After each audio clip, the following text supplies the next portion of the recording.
Isa sa mga pinaka-the best na breakfast ng mga Pinoy. Tara guys, gawa tayo. Magandang good morning mga ka-jam. So ngayong araw na naman ito isa naman napakagandang umaga. Gagawa na naman tayo ng pang breakfast natin bago tayo pumasok sa trabaho. Tamang-tama, napakaganda ng panahon. Ayan na nga, naghihiga-higa pa nga yung family ko. Simpleng luto lang pero mabitamina. Charot. Pero syempre bago tayo magluluto, abay magsasaing muna tayo. 3 cup lang kasi hanggang hapunan na yan. Pag kami kasi magsasaing dito sa bahay guys, hanggang hapunan na talaga, hindi naman yan napapanis. Oh, baka mayroon pa dyan hindi marunong magsaing. Abay manood kayo nito. Bago nyo muna sasabawan, hugasan nyo muna yung bigas. Ayan, pang unang hugas, tatapon, tapos hugasan mo ulit, babanlawan mo ulit. Tama-tama, may tulo dito sa amin, napakaganda.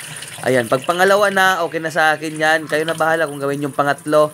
Tapos tsaka pa ako maglalagay ng sabaw. Kung ilan yung bigas na nilagay mo, abay ganun din yung tubig. Oh, marunong na kayo. Baka mayroon dyan nag-aasawa-asawa na tapos hindi pa marunong magsaing. Tapos naman, hugasan natin tong kawali. Ayan, medyo madumi siya kasi nga ginamit nila ito kagabi. Nagluto sila ng adobo. Wala kasi tulo kagabi kaya ngayon na nahugasan. Pero ayos lang yan, di naman yan napanisan. Kailangan talaga malinis na malinis. Siyempre tayo yung kakain. Pagkatapos mong manlawan ay uumpisa na nga tayo nito. Pinakauna natin gagawin, hugasan natin ng maigi itong talong ko. Saka naman natin iihawin. Dito lang natin yan iihawin guys kasi matagal na pag magparingas ka pa ng uling. Ayos lang din naman yan. Bahala na kayo kung saan nyo pwedeng ihawin. Kung mayroon kayong malaking oras, mas mainam naman sa uling. Ako kasi syempre duty pa ako. Kailangan ko matapos ko to ng alas 7 kasi maliligo pa ako. O diba, napakadali lang. Tapos tatanggalin lang natin yan ng balat. Ganyan. O diba, kahit mainit yan, tatanggalan ko yan. Kasi nga syempre malilate na tayo. Kakapalan na lang ng kalyo sa kamay. Pagkatapos kung mabalatan, ayan na yung itsura niya guys, umuusok-usok pa. Tsaka naman natin mamanihuin tong sibuyas. Babalatan muna natin. Ito lang yung kalahati na nakalagay sa rep yung ginamit ko.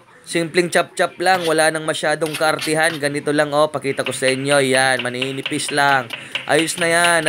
Pero nasa inyo na yan kung paano nyo siya chop-chopin. Bahala na kayo sa buhay nyo. Tapos kamatis, lilinisan din natin maigi kasi syempre may yan. Ini-sprayhan nila yan ng gamot, kaya naman kailangan mo talaga hugasan ng maigi. Pagka sa tortang talong guys, tinatanggalan ko talaga yan ng buto. Hindi ko yan nahalo sa tortang talong. Ayan, tinatanggalan ko yan ng buto.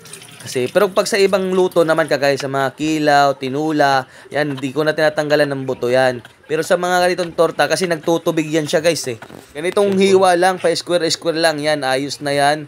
O diba, pwede rin yan sa kilaw, ganyang hiwa, bahala ka. Pagkatapos natin gamitin itong sangkalan, ibabalik natin kung saan natin kinuha para naman hindi masyadong makalat. At lumuwag-luwag din yung pinagtatrabahuan natin. Saka naman tayo maglalagay ng itlog. 2 itlog kasya na yan sa 2 talong. Basic na timplada lang to guys. Lagyan mo lang ng paminta tsaka asin. Pwede mo rin lagyan ng magic sarap o with seasoning. Tsaka mo pa bati-batihin. Kung nagtataka kayo kung ba't ganyan nakalinis yung talong, hinugasan ko po yan para matanggal yung mga itim-itim. Siyempre nakakain mo yon at siyempre nakakain din ng anak mo. Ganun lang kasimple, diba? Magsindi ka na kagad ng kalan kasi siyempre piprituhin mo na yan. Lagay ka lang ng mantika. Ayan, pag sa tingin mo na may mainit na yung kawali, tsaka mo ilalagay itong talong. Ayan, tapos ilalagay mo yung kamatis tsaka sibuyas. Ganyan, ikakalat mo lang. Tapos lalagyan mo ng itlog para may tibay yung talong. Kasi pag walang masyadong itlog yan, hindi kakapit yung mga kamatis tsaka sibuyas dyan. Diba kung napapansin nyo nung pagkabaliktad ko ng talong, kapit na kapit yung sibuyas tsaka kamatis? Okay, 1-0. Ayan, okay na yan. Diba? Napakaganda ng pagkaluto. At syempre, ilalagay natin tong pangalawa. Ganun pa rin, ikakalat pa rin natin para malagyan ng kamatis tsaka sibuyas. Tapos yung itlog, manunuot dun sa ilalim. O, diba? Napakasarap niyan, par. Basic na luto. Kabaliktad naman, baliktad veterano yan. Ganun lang, napakasimple lang. Ayan, sa mga hindi marunong pa magtorta ng talong dyan, kailangan talaga pag nagtorta ka, mainit yung kawali mo. Para hindi dumidikit yung tortang talong, hindi masisira. Ayan, napakaganda, diba? Luto na ang ating tortang talong ala Papa James. Ayan na, may breakfast na kagad tayo para naman makapag-duty na. Tara guys, kain nga pala tayo sa mga hindi pa nagbe-breakfast dyan. Ayan, ito yung ulam natin. Napakasarap niyan, par. Napakaganda ng pagkaluto, no? Lutong-luto. Ayun. Tara guys, kain tayo. Tama-tama, mayroon din ditong sobra nilang adobong manok. Ito yung pang-partner natin dito sa talong. Sobrang adobo nila ni gabi guys. Sasawgan natin ang sabaw ng adobo. Ayan, tamang ganyan lang kain. Siyempre, mas masarap yung kinakain mo pag kinakamay. Nako, Diyos mio. Ang sarap. Ito pa, talong. Nako, talaga namang malinamnam.